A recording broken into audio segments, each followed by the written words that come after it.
Hello मित्रों, अब हम आपको बताएंगे व्यंजन पार्ट 4।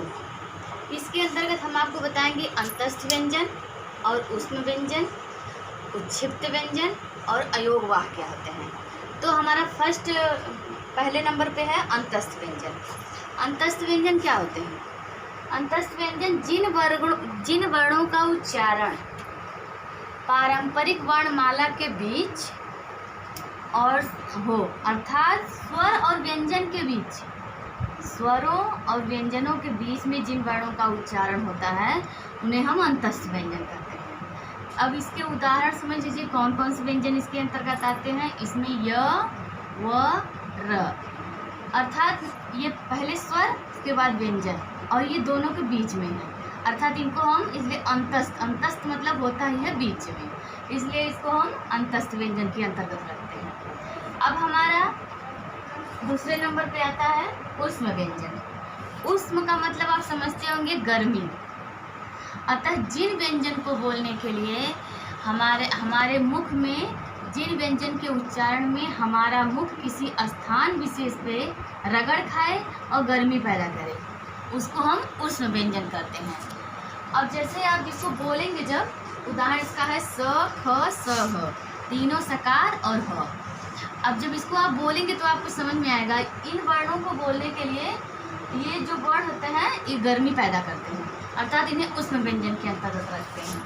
और आप तो ये भी जान लीजिए कि य, व, र, ल सघोष और अल्प प्राण है और स, ख, स अघोष और महाप्राण है। ये परीक्षाओं में अक्सर पूछता है और हम गलती कर देते हैं, इसलिए हमको ये याद रखना होगा।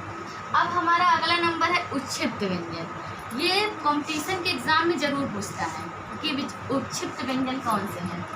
उच्छिप्त व्यंजन का मतलब क्या होता है मित्रों? जिसमें भी जीभ, जिस वर्ण को बोलने के लिए जीभ पहले ऊपर उठकर मूर्धा का स्पर्श करे और फिर झटके से नीचे आए।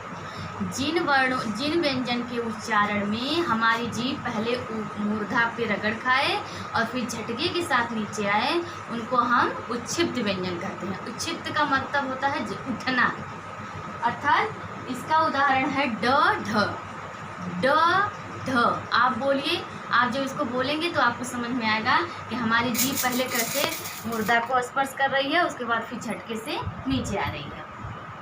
अतः इसका उदाहरण समझ लीजिए ड, ढ, ये उच्छिप्त व्यंजन है। और इसको ये मूर्धन्य वर्ण है ड, ढ, ये आपके उसी मूर्धा वाले तालिका में आते हैं। मूर्धन्य वर्ण है, स घोष है, अल्प प्राण है। और ढ जो है मूर्धन्य वर्ण है, स घोष है लेकिन महाप्राण है। अतः मित्रों, अब अगला नंबर हमारा आता है अयोगवाह। ये तो अक्सर परीक्षाओं में पूछता है कि अयोगवाह क्या होता है, और हिंदी के पेपर में विशेष रूप से ये प्रश्न जरूर रहते हैं। और हम संस्कृत में तो 4 होते हैं, लेकिन हिंदी में 2 अयोगवाह होते हैं।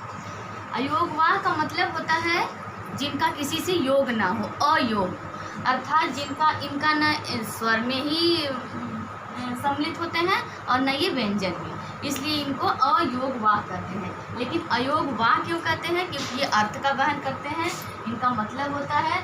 और इनके उदाहरण है अंग, अ। जैसे इनका उदाहरण है अनुस्वार। अनुस्वार का होता है जिसके शीर्ष पर बिंदी हो, जैसे हम लिखते हैं अ के ऊपर बिंदी लगाए या किसी चीज़ के ऊपर बिंदी लगाए, जिसके शीर्ष पर, माथे पर बिंदी हो, उनको अनुस्वार वर्ण बोलते हैं। और जिनके बगल में बिंदी हो, इनको पार्श्व बिंदु द्वारा बोलते हैं और इनको विसर्ग बोलते हैं। तो इनके 2 उदाहरण हैं अंग, अ, ये हम अयोगवाह कहते हैं। और आपको अंतस्थ व्यंजन, ऊष्म व्यंजन, उच्छिप्त व्यंजन और अयोगवाह व्यंजन, ये चारों टॉपिक बहुत महत्वपूर्ण हैं, वो भी परीक्षा की दृष्टि से बहुत इंपॉर्टेंट है दोस्तों।